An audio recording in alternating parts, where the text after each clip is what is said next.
Hello ladies and gentlemen, Big Daddy Top Hat here. When it comes to retro gaming content, I am the sexiest system specialist in cyberspace. Completely justified narcissism aside though, I regularly upload videos on the history of various overlooked parts of gaming history, including looking at a different game console every single week on here. This week I am going to be covering the history of a system from the longest competitor in the console wars. An overlooked platform from a company that is the bloody Madonna of the gaming world, and a corporate entity that is certainly not going anywhere anytime soon.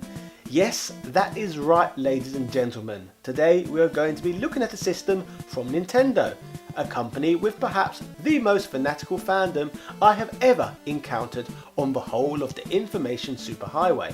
And as hardcore and zealot-like the majority of those people are, the system I'm going to be talking about today is one even 99% of these sort of people would have never heard of. I guess if it has little to do with a Nintendo Switch, or was not released in the United States of America, then most of the modern fandom will probably not care about this video anyway. However, putting all of this to one side, I know you, my audience, are a little more sophisticated than that, and love being educated on all things gaming. So, with this in mind, this is the story of the Famicombox, a Nintendo console with technically its own library of games, and a system that even Nintendo fans will not have probably heard of. Yeah. As I gather you know, the Famicom is the original 1983 Japanese form factor of the Nintendo Entertainment System. A little fact you have to know in order to understand the greater narrative of this video. Although I would hope with an audience as cultured as you lot, you would already know that anyway. After all, who doesn't know this?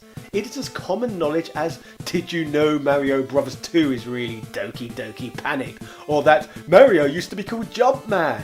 Thankfully, you are not reading a poorly wrote BuzzFeed article today, or watching a lowbrow list video by the likes of Watch Mojo.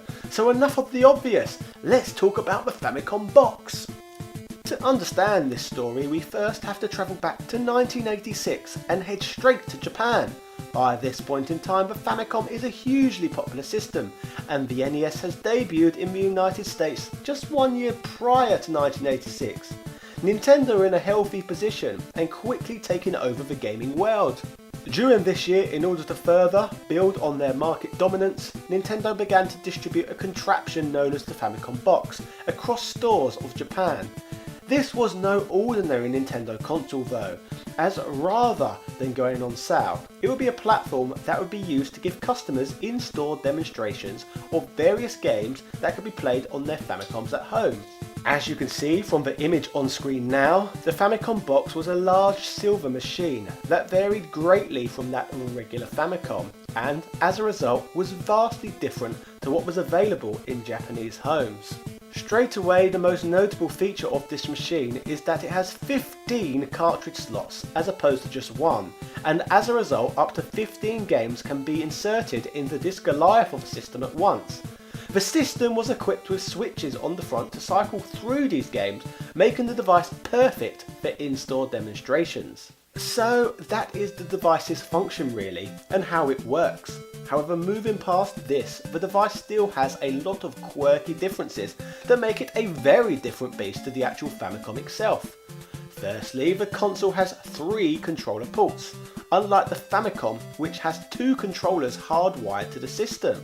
The ports are the same as those found on a Nintendo Entertainment System, and interestingly, rather than coming with bespoke Famicom controllers for the device, the system instead featured regular NES controllers like found with an American system, which seems like a bizarre decision to make considering how different the NES and Famicom controllers looked. One would assume this must have been some kind of cost-cutting measure when you consider regular Famicom controllers were hardwired. The addition of a third controller port on the device appears to exist so that the system could be fitted with 2 controllers simultaneously, whilst also having a Nintendo Zapper gun inserted into the device as well. The most interesting feature of this device for me is probably the games. Intriguingly, if you are lucky enough to be someone who actually manages to procure one of these things for yourself, the device will not accept regular Famicom cartridges, despite being called the Famicombox. Upon closer inspection of this device, you may notice that in the bottom right hand corner of the machine it has written on it Famicombox Nintendo Entertainment System, and in relation to this, the cartridges that fit this machine are actually shaped the same as NES cartridges, as opposed to Famicom ones. Despite the cartridges looking aesthetically the same as the NES's, a lockout chip fitted in the device means that the machine will only accept Famicombox specific games. Cartridges for the device are black in colour and all feature the same yellow label with a picture of Mario on the front of them. There were around 40 different games put onto these black cartridges made to run on the Famicombox.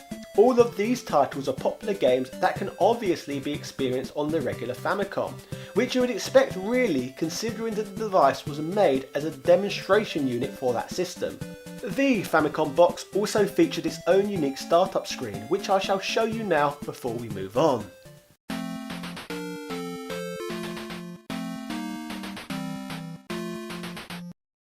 It is of further note that despite being a display unit, a coin box could also be connected to this device and a timer could be set. This would allow the machine to be used in an almost arcade-like manner if necessary, which in turn arguably changes the very purpose of the unit. The system also came with keys so that the games could be locked into the system itself. In regards to this almost forgotten device, the Famicombox is actually one of a few different Nintendo demo units. In addition to the Famicombox, there is also a device known as the Famicom. This grey device was very similar, however this one was manufactured by Sharp and used to help sell Sharp Twin Famicoms. The all-in-one Famicom and Famicom Disk System manufactured by Sharp. Outside of Japan, there was also another one of these style systems created to help shift NES games. This device was known as the Nintendo M82 Demo Unit, which you are probably familiar with if you have ever watched any of Pat the NES Punk's content. This machine held up to 12 games at once, as opposed to the Famicombox's 15, but could also have time limits set to manipulate users' playtime in store. Moving on, the system would even see a sequel in the form of the Super Famicom Box, which I will upload a video on based on if this subject garners enough interest. In my opinion, the Super Famicom Box is more interesting than the Famicom Box in some ways, but maybe we'll get to that one day later. Overall, my final thoughts are that the Famicom Box is a unique part of gaming history that is often overlooked. And although just a demonstration unit, in all technicalities it has its own bespoke games that only work specifically on this system, making it an extremely quirky piece of gaming trivia. So ladies and gentlemen, that was the Famicom Box, the Nintendo system most Nintendo fans have never heard of. If you enjoyed this video, then do not forget to like, comment and subscribe, and to leave your feedback in the comment section down below. Are there any pieces of obscure gaming trivia you would like me to look into next? Now, before we close, as usual, I'm going to answer a question from one of my generous patrons. So, over to me. Today's Patreon Q&A question is from long-term channel patron Carl Johnson, and he asks, can you let us know about your thoughts on All Out? Now, for those of you watching at home, All Out was a recent wrestling event put on by the new promotion AEW, basically a new promotion with a lot of financial backing who are going out there in an attempt to become an alternative brand to the WWE.